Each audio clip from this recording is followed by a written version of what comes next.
गर्मी में कुएं में 3 मंजिल गरीब का बेघर ससुराल। इस बार तो अप्रैल में ही गर्मी से हम लोगों का तो बुरा हाल हो रखा है। पता नहीं मई जून आते आते क्या हाल हो जाएगा। मैं तो खुद गर्मी से परेशान हूँ बहन, क्या बताऊँ। खाना बनाने का तो दिल ही नहीं करता, और तो और ऊपर से रोज इतनी दूर धूप में पानी भरने के लिए आना पड़ता है। पता ही नहीं चला कि गांव के कुएं का पानी कब सूख गया, वरना पहले तो हम 4 कदम चलते और कुआं आ जाता। वही तो, चलो पानी भी भर गया और बच्चे नहा भी लिए, अब हम भी चलते हैं। मोहिनी और पायल मटकों में पानी भरकर बच्चों के साथ वापस धूप में चलते हुए घर की तरफ आ रही होती हैं कि तभी पास के जंगल में काफी समय से बंद कुएं पर पायल के बेटे राजू की नजर जाती है, जिसे देखकर वो देखो, वहाँ पर भी उस पेड़ के नीचे कुआं है। हम वहाँ से पानी क्यों नहीं भरते? ये तो हमारे घर से कितना पास है। खबरदार, जो दोबारा उस कुएं का नाम अपने मुंह पर लिया तो वहाँ कोई पानी वगैरह नहीं है। लेकिन माँ, कुएं के अंदर तो पानी होता है ना, तो उसमें पानी क्यों नहीं है? इतने सवाल करना अच्छी बात नहीं होती। हे भगवान, पता नहीं आज कैसे इस पर नजर पड़ गई। मैं तो यहाँ से जब भी गुजरती हूँ नजर ही घुमा लेती हूँ। पता है पायल, उस रात मेरे पति को काम से आने में काफी लेट हो गया था। वो जंगल के रास्ते से होकर आ रहे थे तो उन्हें इस कुएं के अंदर से अजीब अजीब सी चिल्लाने की आवाजें आने लगी। और कहते हैं जो इस कुएं के पास जाता है ना, वो वापस कभी लौट कर नहीं आता। आखिरकार इस कुएं का क्या राज था? क्या सच में यहाँ कोई आत्मा का साया है, या इस कुएं के पीछे का कोई और ही राज है? इसे जानने के लिए आइए कहानी में आगे बढ़ते हैं। मैं तो अभी भी समझा रहा हूँ, शहर जाने का कोई फायदा नहीं है। जितने पैसे तू शहर में कमा रहा है उतना तो मैं भी गांव में लाला के यहाँ नौकरी करके कमा रहा हूँ। क्यों बार बार शहर जाता है कुछ पैसों के लिए? भैया आखिरी बार जा रहा हूँ मैं शहर, अगर कोई बढ़िया सा काम मिला तो ठीक है, वरना कुछ दिनों बाद मैं वापस आ जाऊंगा। अच्छा, ये सब छोड़ो, जैसे ही तू वापस आएगा ना, मैं तेरी शादी की तैयारी शुरू कर दूंगी।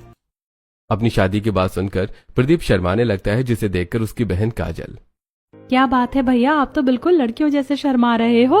कहीं ऐसा तो नहीं कि आपने शहर में कोई भाभी ढूंढ रखी हो? अरे इसमें शर्माने की क्या बात है, शादी तो तुझे करनी है। तेरी शादी से कुछ दिन पहले ही हम 2 मंजिल और चढ़ा देंगे ऊपर। हमने लाला को कब से पैसे दे रखे हैं, अब तक तो काफी ब्याज जुड़ गया होगा। घर भी आराम से बन जाएगा और कोई छोटा मोटा अपना ही काम शुरू कर लेंगे। अरे ये सब बातें तो बाद में भी होती रहेंगी प्रदीप, तुम्हारी बस निकल जाएगी। चलो अब तुम भी जाओ, और हाँ, मैंने सफर के लिए खाना बनाकर रख दिया है, तो कुछ बाहर से मत खाना और शहर पहुंचते ही हमें कॉल कर देना। घर में सभी बड़ों के पैर छूकर प्रदीप अब गांव से शहर जाने के लिए बस में बैठ जाता है, जहां एक तरफ प्रदीप का गांव में रह रहा छोटा सा परिवार, जो इस छोटे से घर में रहकर भी खुश था और अब अपने आने वाली जिंदगी को और बढ़िया करने के लिए साथ मिलकर सपने देख रहा था, तो वहीं दूसरी तरफ शहर में रह रहा एक अमीर परिवार। तुमसे कभी कुछ नहीं हो सकता, इस बार भी फेल। अरे जिंदगी में तुमने किया ही क्या है? जो भी चीज करने आती हो उसमें फेल हो जाती हो। अरे सोचा था इकलौती बेटी है तो क्या हुआ, आगे जाकर यही मेरा बिजनेस संभालेगी, लेकिन तुम्हें तो बिजनेस का बी भी नहीं पता।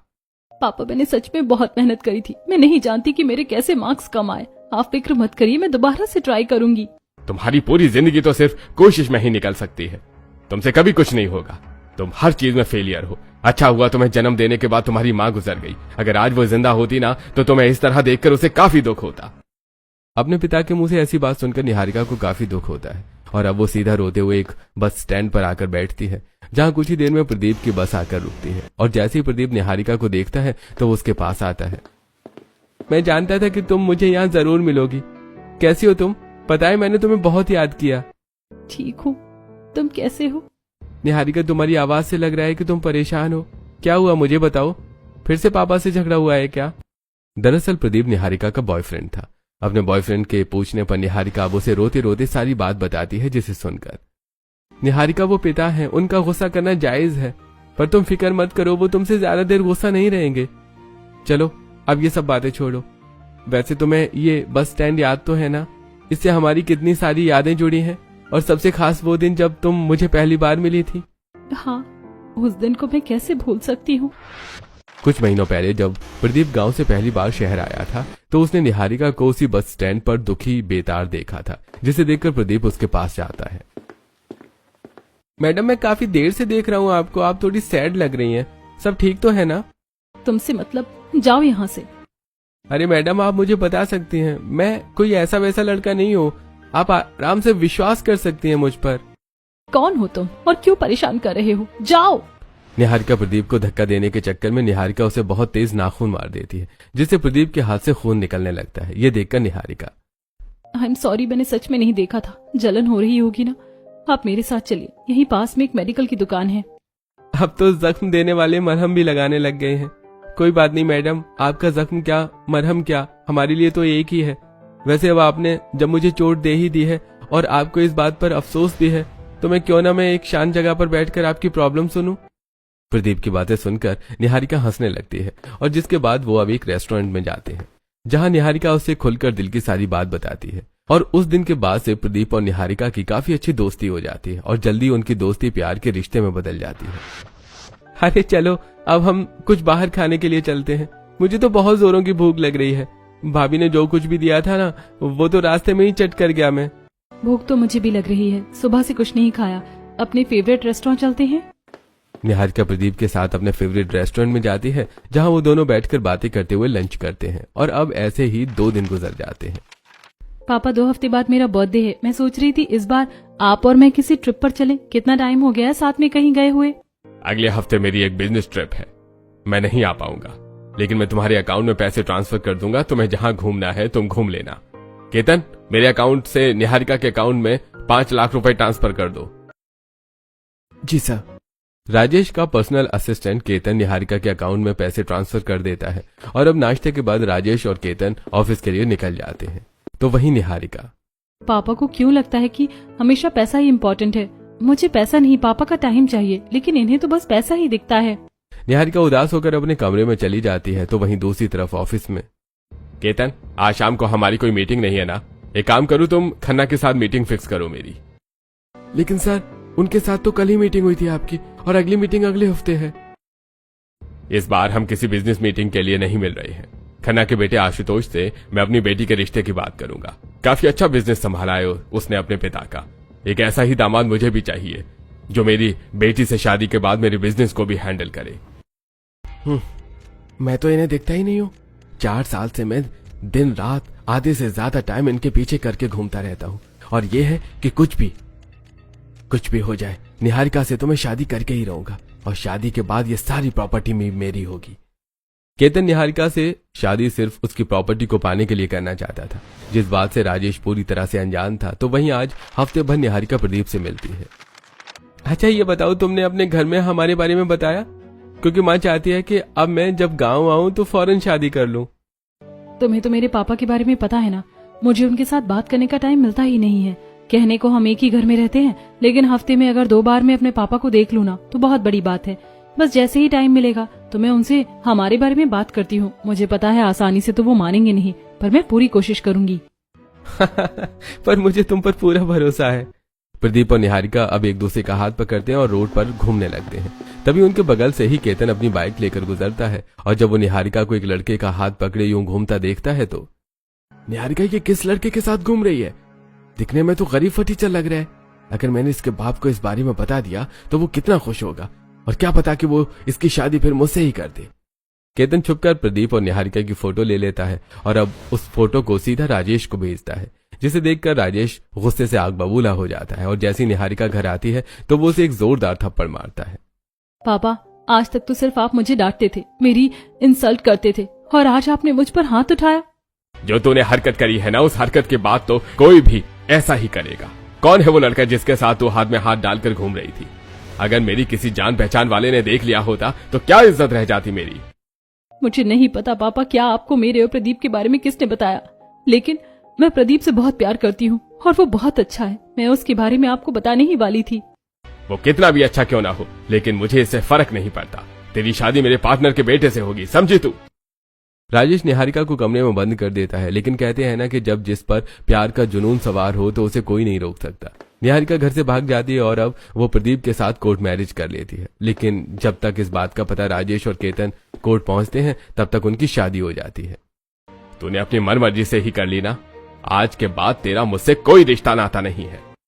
सर, आप ऐसा क्यों कह रहे हैं? हम लोग बैठकर बात कर लेते हैं ना। अब बैठकर बात करने को कुछ बचा ही नहीं है। आज से ना तू मेरी बेटी है, ना मैं तेरा पिता। पापा, कम से कम मेरी बात तो सुनिए। राजेश निहारिका की एक नहीं सुनता और वहां से चला जाता है। प्रदीप अब निहारिका को संभालता है और उसे सीधा गांव ले जाता है। और जब निहारिका के ससुराल वालों को ये सारी बात पता चलती है तो बेटा, इस तरह भागकर शादी करना ये भी तो सही नहीं है।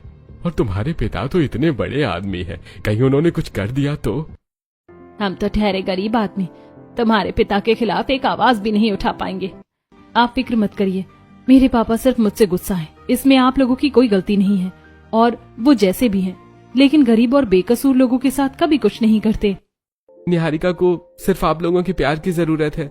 ये बहुत अच्छी है, आप लोग देखना ये कैसे इस घर को हमेशा समेट कर रखेगी।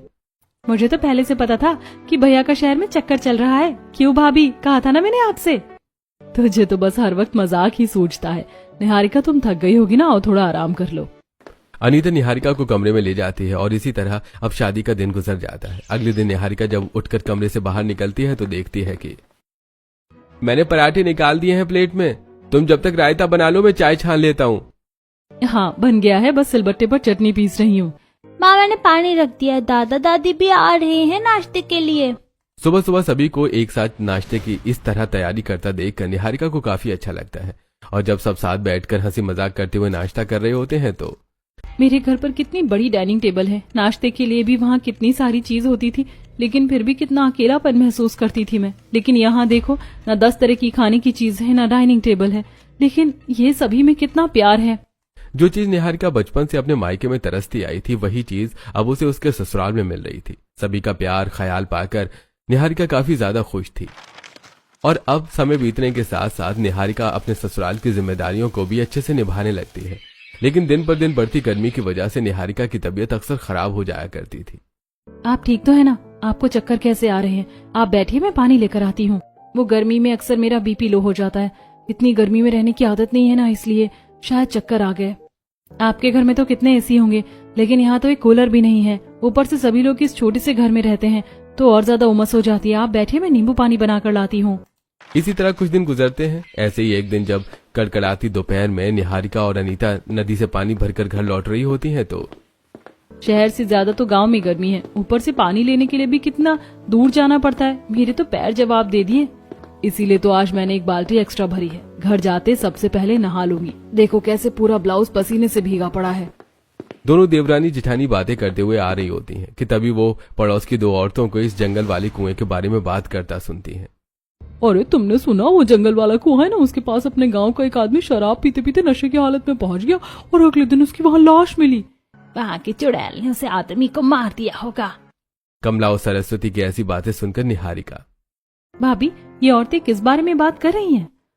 हमारे घर के पास वाले जंगल में एक कुआं है, कहते हैं वहां कोई आत्मा रहती है और जो भी उस कुएं के पास जाता है ना, वो उसे मार देती है।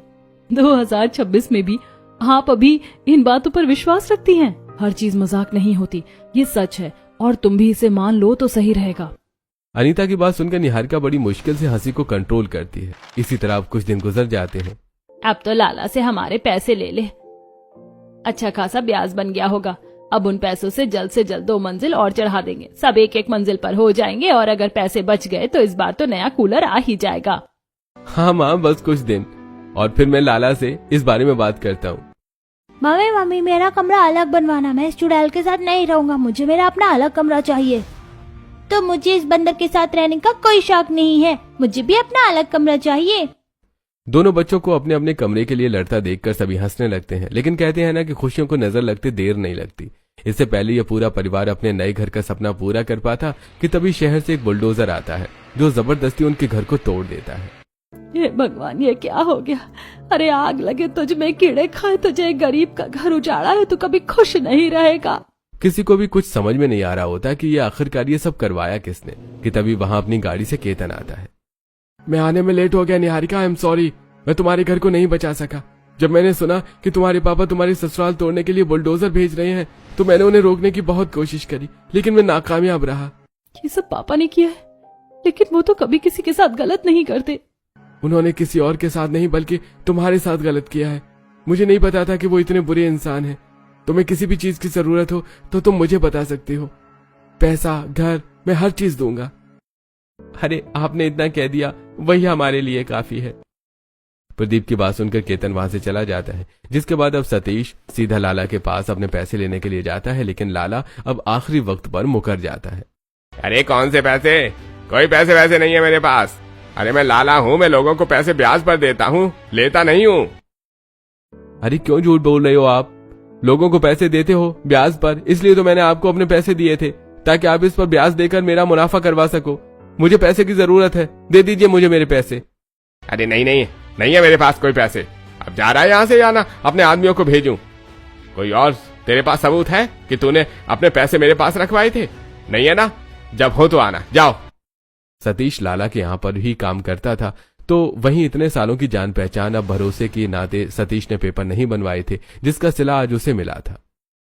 पता नहीं किसने इनका घर तोड़वाया है, कहीं हमने उनकी मदद करी और हमारा भी घर टूट गया तो। ना बाबा ना, इनसे सारे रिश्ते नाते खत्म कर दो। देखते ही देखते पूरे परिवार की खुशियां पल भर में बिखर सी जाती हैं।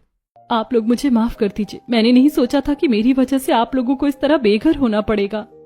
इसमें तुम्हारा कोई कसूर नहीं है, तुम अपने आप को दोष मत दो। मेरे ख्याल से हमें अब शहर की तरफ चलना चाहिए, क्योंकि गांव में तो कोई हमारी मदद करेगा नहीं। जंगल के रास्ते चलते हैं, बहुत तेज धूप लग रही है, जंगल के रास्ते जाएंगे तो थोड़ा जल्दी पहुंच जाएंगे। सभी लोग अपना बचा कुचा सामान उठाते हैं और जंगल के रास्ते होकर शहर की तरफ जाने लगते हैं कि तभी जैसे वो कुएं के पास पहुंचते हैं कि तभी नीलम को भूख लगने लगती है। आज भूख लग रही है, वो देखो ना पेड़ के ऊपर जो टहनी है, वहाँ कितनी सारे फल है, मुझे एक फल लाकर दो ना। अरे ये तो वही कुआं है, चलो यहाँ से जल्दी चलते हैं। भाभी इतना बुरा तो हो गया है, अब इससे ज्यादा और क्या ही बुरा होगा। इतना कहकर प्रदीप पेड़ की टहनी पर चढ़ता है और जैसे वहां से फल तोड़ने लगता है कि तभी वो टहनी अचानक से टूट जाती है, जिससे प्रदीप उस कुएं के मुंह पर ढके लकड़ी के फट्टे को तोड़ते हुए सीधा कुएं में गिर जाता है। उसे देखकर अब सभी लोग उस कुएं के अंदर लगी सीढ़ियों से फटाफट नीचे उतरते हैं और प्रदीप को उठाने लगते हैं कि तभी सतीश, ये कुआं तो ज्यादा गहरा है नहीं और यहाँ तो काफी ठंडक है, लेकिन ये इतनी सारी जानवर की हड्डियां, लगता है उस चुड़ैल ने ये यहाँ खा खा कर डाली हैं। अरे याद नहीं, उस दिन उस आदमी की लाश भी यहीं मिली थी, कहीं हमारे साथ भी ऐसा हाल ना हो। चलो चलते हैं। ये किसी जानवर का काम है ना कि चुड़ैल का। प्रदीप एक बात बताइए, आप शहर तो ले जा रहे हैं लेकिन हमें रखेंगे कहाँ? तो तुम कहना क्या चाहते हो कि हम यहाँ इस कुएं में रहे? मैं सड़कों पर रह लूंगी लेकिन यहाँ नहीं। निहारिका तुम्हारी बात में दम है, ये कुआं ज्यादा गहरा भी नहीं है और यहाँ कितनी ठंडक है। यहाँ पर हम रहेंगे तो किसी को पता भी नहीं चलेगा और हम में से कोई एक शहर जाकर नौकरी भी कर लेगा। जब तक रहने लायक जगह नहीं हो जाती तब तक हम लोग यहीं रह लेते हैं। और भाभी अगर कुछ होना होगा ना तो वो ऐसे ही हो जाएगा। अब एक साथ पूरा परिवार उस कुएं के अंदर पड़े कचरे और छोटी मोटी हड्डियों को बाहर निकालकर फेंकने लगता है, तो वहीं दोनों बहुएं मिलकर कुएं के अंदर लगे जाले और धूल मिट्टी को साफ कर रही होती हैं। ये भगवान, ये कुआं तो कितना ज्यादा गंदा है। दादी मुझे यहाँ बहुत डर लग रहा है, कहीं वो चुड़ैल यहाँ सच में तो नहीं आ जाएगी ना? बेटा यहाँ कोई नहीं आएगा, हम सब है ना, किसी को कुछ नहीं होगा। अच्छे से कुएं की सफाई करने के बाद तभी उसमें मशाल जलाकर लगा देते हैं, तो वहीं सतीश जाकर खाने के लिए बाहर से दाल रोटी ले आता है, जिसे खाकर अब पूरा परिवार उस कुएं के अंदर ही रात गुजारता है। और अब अगली सुबह सबकी आंखें खुलती हैं। मुझे तो लगा था कि कुएं के अंदर सो रहे हैं तो गर्मी से हालत खराब हो जाएगी, पर यहाँ कुएं के अंदर कितनी ज्यादा ठंडक है। पापा बात तो सही कही आपने, बस थोड़ी देर पैर फूलने में दिक्कत हो रही है, वरना नींद तो अच्छी आई। प्रदीप मैं सोच रहा हूँ कि तू यहीं गांव में रुक जा। मैं तो लाला के पास ही काम करता था, अब तो वो मुझे काम पर रखेगा नहीं और गांव में कोई और काम है नहीं, तो मैं शहर जाकर पैसे कमाता हूँ, तो सबका ध्यान रखना। सतीश अब सीधा शहर के लिए चला जाता है। पूरा परिवार कुएं के अंदर रहकर बच्चे कुछ पैसों के साथ गुजारा कर रहा होता है। क्या जला दिया, पूरे कुएं के अंदर धुआं धुआं हो गया। माँ जी चूल्हे पर खाना बनाऊंगी तो धुआं तो होगा ही ना, ऊपर से इतनी सी जगह में ही सबको गुजारा भी करना है। अगर बाहर जानवरों और कीड़े मकोड़ों का डर नहीं होता ना तो मैं तो बाहर ही चूल्हा बना लेती। उस छोटे से कुएं में रहकर गर्मी से तो इन सबको छुटकारा मिल गया था, लेकिन जगह कम होने की वजह से पूरा परिवार आए दिन स्ट्रगल करता था। बेटा थोड़ा पैर उधर करना, कब से पैर मोड़कर मेरे दर्द होने लग गया घुटनों में। माँ देखो ना, इस गौरव के बच्चे ने सारी जगह ले ली, अब मैं हाथ कहाँ फैलाऊंगी? सोया ही नहीं जा रहा है, मैं तो चली बैठने, ऐसे लेटे लेटे कमर में दर्द होने लगी। घर के हालातों को देखते हुए अब अनीता और निहारिका भी काम ढूंढना शुरू करती हैं, लेकिन कहीं पर भी उन्हें कोई काम नहीं मिलता। एक तो पता नहीं इन गांव वालों की दिलों में कैसा डर बस गया है कि इन्होंने हमें काम भी दिया तो तुम्हारे पिता इनका घर तोड़ देंगे, और इन्हें पता कैसे चला कि हम यहाँ रहते हैं? मुझे तो लगा कि तुम्हारा परिवार सीधा भगवान को प्यारा हो गया है। सुनने में आया कि तुम लोग चुड़ैल वाले कुएं में रहते हो। मुझे तो भैया तुम लोगों से भी डर लगने लगा है। डरो, क्योंकि मुझे तो बहुत जोर की भूख लग रही है। तुम्हें देखकर मेरी जीभ लपलपा रही है। कहो तो मैं तुम्हें कच्चा चबा जाऊं, क्योंकि उस कुएं में रह रहकर अब हम सब भी चुड़ैल भूत बन चुके हैं। निहारिका की ऐसी बातें सुनकर कमला डर के मारे वहां से भाग जाती है। जिसके बाद अब निहारिका और अनीता जैसी कुएं के पास पहुंचती है तो उन्हें वही टूटा हुआ लकड़ी का फट्टा मिलता है, जिसे देखकर निहारिका को एक तरकीब सूझती है और अब वो जल्दी से कुएं के अंदर आती है। मेरे पास एक काफी कमाल का आइडिया है। ये कुआं ज्यादा गहरा तो नहीं है, लेकिन इतना तो है ही कि हम इसके ऊपरी वाले हिस्से पर एक लकड़ी का फट्टा बिछा देंगे। इससे ऊपर वाले हिस्से पर कुछ लोग रह लेंगे और नीचे वाले पर कुछ। हाँ बहू, ये सही रहेगा। जमीन पर ना सही, लेकिन कुएं में तो हम 1 से 2 मंजिला बना ही सकते हैं। और यहाँ आसपास तो कितने सारे पेड़ हैं, तुम उनसे आराम से एक लकड़ी का गोल फट्टा तो तैयार कर ही लेंगे। अगले दिन प्रदीप अपने पिता के साथ मिलकर जंगल से कुछ लकड़ियों को इकट्ठा करता है और सीधा उन्हें कुएं के अंदर ले जाता है। और अब एक मंजिल से दूसरी मंजिल तक अच्छा खासा गैप देकर वो लकड़ी से एक गोल फट्टा तैयार करके नीचे कोनों पर सपोर्ट के लिए लकड़ियां भी लगा देते हैं। और जब उस पर खड़े होते हैं तो वो काफी ज्यादा मजबूत बन चुका होता है। देखा मेरा आइडिया कितना कमाल का निकला। अब हम यहाँ आराम से रह सकते हैं। नीचे वाले हिस्से में माँ जी, पापा जी, काजल और नीलम सो जाएंगी और ऊपर वाले हिस्से में मैं, आप, गौरव और भाभी। तुम्हारा दिमाग तो बिल्कुल बुलेट ट्रेन से भी ज्यादा तेज चलता है। एक तो हम अनोखे हैं जो कुएं में रह रहे हैं और ऊपर से अब इसमें हमने देखे देखे 2 मंजिल भी तैयार कर ली।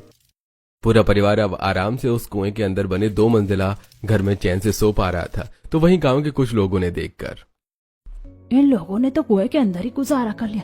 कभी कभी तो लगता है कि कुएं की आत्मा इनका परिवार ही था। पता नहीं ये इंसान है या कोई बुरी शक्ति। लोगों की ऐसी बातें जब इन लोगों के कानों तक पहुंचती हैं तो उन्हें कोई ज्यादा फर्क नहीं पड़ता। ऐसे ही एक दिन जब अनीता कुएं की पहली मंजिल पर खाना बना रही होती है तो पहले तो यहाँ से धुआं बाहर चला जाता था, लेकिन अब इस ऊपर वाले फट्टे की वजह से ठीक से धुआं बाहर भी नहीं निकल पाता और यहाँ गर्माहट होने लगती है। क्यों ना हम एक और फट्टा लगा के तीसरा मंजिल तैयार कर ले। इससे हम चूल्हा सबसे ऊपर ही बना लेंगे और नीचे वाले हिस्सों में रह लेंगे। भाभी ये सही रहेगा, इससे ज्यादा गर्माहट भी नहीं होगी और आग लगने का भी डर नहीं है। प्रदीप से इस बारे में बात करके निहारिका अब लकड़ी का एक और फट्टा बनवाकर उसे कुएं के अंदर तीसरी मंजिल तैयार कर लेती है। और अब देखते ही देखते इस गर्मी का मौसम में पूरा परिवार कुएं के अंदर बने अपने 3 मंजिला घर में आराम से रह रहा था। ये हमारा 3 मंजिल का घर बनकर तैयार हो गया। मैं तो इस वाले हिस्से पर खेलूंगी और उससे गौरव के बच्चे को नहीं आने दूंगी। यहाँ सच में काफी अच्छा लग रहा है। अब बस भगवान फिर से कोई मुसीबत ना करे। कुएं के अंदर 3 मंजिला घर बनाकर पूरा परिवार उसमें रह तो रहा था, लेकिन आए दिन उन सभी का कीड़े मकोड़े से उनका आमना सामना होता ही रहता था। कितना बड़ा कीड़ा था, अगर वो मुझे काट लेता तो मैं तो मर जाती ना। बेटा ऐसी बातें नहीं करते, वो कीड़े को मैंने मार दिया है। लेकिन कब तक इस तरह कीड़े मकोड़ों को मारते रहेंगे? ऊपर से तो ये खुला है, बार बार इस खुले कुएं की वजह से कीड़े मकोड़े अंदर आते रहते हैं। अब तो एक ही रास्ता बचा है, इस कुएं के मुंह को हमें ढकना होगा। प्रदीप लकड़ियों की मदद से उस कुएं के मुंह को अच्छे से ढक देता है और उन लकड़ियों में जो छोटा छेद भी कर देता है, जिससे वो लोग कुएं के अंदर बैठकर भी आराम से सांस ले सकते थे। तो दूसरी तरफ अनीता और निहारिका की गांव के पास वाले बाजार में ही एक बड़ी सी दुकान पर सामान बेचने की नौकरी लग जाती है। हर रोज अनीता और निहारिका सामान बेच रही होती हैं कि तभी निहारिका की नजर एक काली रंग की कार पर जाती है, जिसे निहारिका घूरने लगती है। और ये देखकर अनीता, कब से देख रही हूँ तुम इस गाड़ी को देख रही हो, तुम्हारी पहचान की है क्या ये गाड़ी? नहीं भाभी, लेकिन ऐसी गाड़ी हमारे पास भी थी। मुझे उसका नंबर याद नहीं आ रहा है, पर हमारी गाड़ी यहाँ क्या करेगी? उसे कौन लेकर आएगा यहाँ? ज्यादा न सोचते हुए निहारिका काम पर ध्यान देती है। और जब शाम में निहारिका अनीता कुएं के पास पहुंचकर अंदर आ जाते हैं तो वहीं दूसरी तरफ कुएं से थोड़ी दूर पर एक पेड़ के पीछे छुपे रघु और महेश नाम के 2 आदमी उन्हें देखकर, अरे अब इस कुएं के अंदर इन लोगों ने कहां से बसेरा कर लिया? कुएं के अंदर भी कोई रहता है क्या? अरे भाई, हमें कुछ ना कुछ तो करना पड़ेगा, वरना हमारा सारा प्लान चौपट हो जाएगा। महेश और रघु वहां से चले जाते हैं। जिसके बाद अब रात में जब सबसे ऊपरी मंजिल पर प्रदीप और निहारिका बैठकर बातें कर रहे होते हैं कि तभी निहारिका की नजर उस कुएं में लगी एक ब्राउन कलर की ईंट पर जाती है, जिसे देखकर निहारिका, ये पूरा कुआं काले और ग्रे कलर की ईंटों से बना है, लेकिन ये इकलौती ब्राउन कलर की ईंट है। कितनी अजीब बात है ना? जब तीसरी मंजिल बनी है तब से अब जाकर इस पर मेरी नजर गई है। निहारिका जैसे ही उस ब्राउन चीज को छूती है कि तभी उन्हें सबसे निचली मंजिल से पत्थरों के खिसकने की आवाज आती है। और जैसे ही वो सब नीचे पहुंचते हैं तो देखते हैं कि मंजिल की कोई हिस्से की एक दीवार अपने आप खिसक चुकी है और उसके अंदर ढेर सारा सोना है, जिसमें सिक्के से लेकर जेवरात और भी कई सारी चीजें होती है। ये देखकर उस गरीब परिवार की आंखें तो फटी की फटी रह जाती हैं। हे भगवान, ये सब क्या है? मैं कोई सपना तो नहीं देख रही हूँ। आखिरकार दीवार हटी कैसे अपने आप, और उसके पीछे इतना सारा सोना कहाँ से आया? ऊपर एक ब्राउन कलर की ईंट को जैसे मैंने छुआ तो शायद उसकी वजह से ये दीवार हटी। लगता है पुराने समय में किसी महाराज ने सोने को यहाँ दफनाया था ताकि ये किसी चोर के हाथ ना लग सके। और शायद कई सालों तक इस कुएं में पानी भरे होने के कारण किसी की नजर भी उस अलग ईंट पर नहीं गई। और भाभी, आपने बताया था कि 3-4 साल पहले ये कुआं सूखा था, और जब हम इसमें रहने लगे और तीसरी मंजिल बनी तब जाकर इसका सच हमारे सामने आया। इससे पहले वो परिवार कुछ और समझता कि तभी वहां एकदम से रघु और महेश बंदूक लेकर आ जाते हैं और उन सब पर तान देते हैं। चुपचाप से इस जगह को खाली करके चले जाओ, वरना सारी गोलियां एक एक करके अंदर उतार दूंगा। अरे तुम लोग कौन हो और हम लोग यहाँ से क्यों जाएंगे? ये सोना हमने ढूंढा है। अरे सोने को तो हम कई सालों से ढूंढ रहे हैं, इस पर सिर्फ हमारा हक है, निकलो यहाँ से। इससे पहले रघु और महेश उन लोगों पर गोलियां चलाते कि तभी वहां निहारिका का पिता राजेश पुलिस के साथ आ जाता है और अब पुलिस रघु और महेश को पकड़ लेती है। बहुत शौक है ना सरकार के कामों में दखल अंदाजी करने का, अब जेल के अंदर करना ये सारे काम। अरे ये पुलिस कहाँ से आ गई? अरे देखो इंस्पेक्टर साहब, ये हमारा कई सालों की मेहनत का नतीजा है। अगर आपको कुछ चाहिए तो बता दीजिए, ले देकर खत्म करिए। अरे शर्म नहीं आती एक ऑन ड्यूटी पुलिस ऑफिसर को सबके सामने रिश्वत देने की बात कर रहा है? ये सारी गोलियां सीधा दिमाग में उतार दूंगा। अब बताओ कब से तुम लोग इस खजाने के पीछे पड़े हो? तकरीबन 2 साल से हमें कुएं में खजाने को ढूंढ रहे थे। कई जगहों पर खुदाई के बाद भी हमें कुछ नहीं मिला। कोई यहाँ आए नहीं, इसलिए हमने यहाँ पर जानवरों की हड्डियां फेंक दी। रात में अजीब आवाज निकालते थे और अगर कोई हमें पकड़ लेता था तब उसे फौरन मार देते थे। लोगों के दिल में हमने ही डर बैठा दिया था कि यहाँ कोई बुरी शक्ति का वास है, लेकिन इन लोगों की वजह से हमारा सारा प्लान चौपट हो गया। तुम्हें तो कड़ी से कड़ी सजा मिलेगी। लेकिन ये पुलिस यहाँ आई कैसे? और पापा, आप यहाँ क्या कर रहे हैं? आपके पिता ने ही कॉल करके हमें यहाँ बुलाया। ये राजा वीर प्रताप सिंह के समय का खजाना है जो इन्होंने कई 100 सालों पहले यहाँ छुपाया था। इस खजाने को सरकार कब से ढूंढ रही है, लेकिन आज आपकी वजह से ये खजाना सरकार के हाथ लग चुका है। आप लोगों का बहुत बहुत शुक्रिया। आपकी इस मदद के लिए सरकार की तरफ से आपको एक बड़ा इनाम मिलेगा और इन दोनों चोरों को सजा। पुलिस रघु और महेश को पकड़कर वहां से ले जाती है, जिसके बाद अब निहारिका। आप यहाँ क्या कर रहे हैं? आपको किसने बताया कि हम इस कुएं के अंदर रहते हैं? और आपको उन दोनों चोरों के बारे में कैसे पता चला? तुम्हारे जाने के बाद मैं सच में काफी अकेला पड़ गया था। मैं तुमसे नाराज था, लेकिन तुम्हारी कमी मुझे हमेशा खलती थी, इसलिए मैं तुम पर नजर रखने लगा था। और नजर रखते रखते मेरी नजर इन दोनों पर गई और मैं इनकी बातें सुन ली और मैं समझ गया था कि ये लोग तुम्हारे साथ कुछ करने वाले हैं। इसलिए मैं सही समय पर पुलिस को लेकर यहाँ आ गया। इसका मतलब उस काली गाड़ी में आप ही थे। मेरी जिंदगी उजाड़ने के बाद आप यहाँ क्यों आए हैं? पहले तो आपने मेरे ससुराल को बेघर कर दिया और अब मेरी फिक्र का नाटक करने के लिए आए हैं। क्या कह रही हो? मैंने तुम्हारे घर वालों को बेघर नहीं किया है। मैं तो खुद हैरान हूँ कि तुम लोग कुएं में क्यों रह रहे हो। केतन ने मुझे बताया था कि आपने ही हमारे घर पर बुलडोजर चलवाया। वो तो आपको रोकने की काफी कोशिश कर रहा था, लेकिन आप नहीं रुके। अच्छा, तो अब समझ आया। मैं दरअसल ये सब केतन नहीं किया होगा। मैं ऐसा नहीं कर सकता। मेरी नाराजगी तुमसे थी, ना कि इनसे। बेटा, मैं जानता हूँ कि मैं हमेशा तुम्हारे साथ स्ट्रिक्टली पेश आया, लेकिन मैं क्या करता। तुम बेटी थी और एक माँ से अच्छा बेटी का कोई नहीं पाल सकता था। तुम कहीं किसी गलत रास्ते पर न चली जाओ, इसलिए मैं ऐसा कर रहा था और अपने काम की वजह से तुम्हें कभी टाइम नहीं दे पाया। लेकिन तुम्हारे जाने के बाद मुझे अपनी गलती का एहसास हुआ। बेटा, अपने पिता को माफ कर दो। मतलब वो सब आप मेरे भले के लिए करते थे? पापा, मैं बचपन से लेकर हमेशा आपके प्यार के लिए तरसती आई, लेकिन आज मुझे एहसास हो गया कि मैं कितनी गलत थी। मेरे पापा तो मुझे हमेशा सही प्यार करते थे, लेकिन मैं ही आपका प्यार नहीं देख पाई। रोते हुए अपने पिता के गले लग जाती है निहारिका, जिसके बाद अब राजेश उन सभी को अपने घर लेकर आता है और वो केतन को बुलाता है। अब केतन को नौकरी से वो निकाल देता है। सर, ये ठीक नहीं कर रहे हैं। इतने सालों से मैं आपके साथ हूँ। मेरे अलावा आपका कोई बिजनेस संभाल नहीं सकता। होश में आ जाइए सर, आप बहुत बड़ी गलती कर रहे हैं। अरे जो हरकत तूने की है ना, उसके लिए तो मैं तुझे जेल भिजवा सकता हूँ, लेकिन तेरे परिवार पर तरस खाकर मैं ये काम नहीं कर रहा। अब चुपचाप चला जाए यहाँ से। और क्या कहा तूने कि तेरे अलावा कोई मेरी मदद नहीं कर सकता? अरे अब मेरा दामाद है, वो मेरी मदद करेगा। राजेश की बात सुनकर प्रदीप की आंखें भर आती हैं। कॉलेज पास था तो अब वो राजेश के साथ रहकर उसके बिजनेस को अच्छे से संभालता है और अब दोनों ससुर दामाद बिजनेस संभालते हैं और प्रदीप अपने बड़े भाई को भी वहीं बुला लेता है। तो वहीं सरकार से इन लोगों को उस खजाने का 10% मिलता है, जिससे अब वो सभी शहर में ही अपना 1-2 नहीं बल्कि 5 मंजिला घर बनवाते हैं और खुशी खुशी रहते हैं।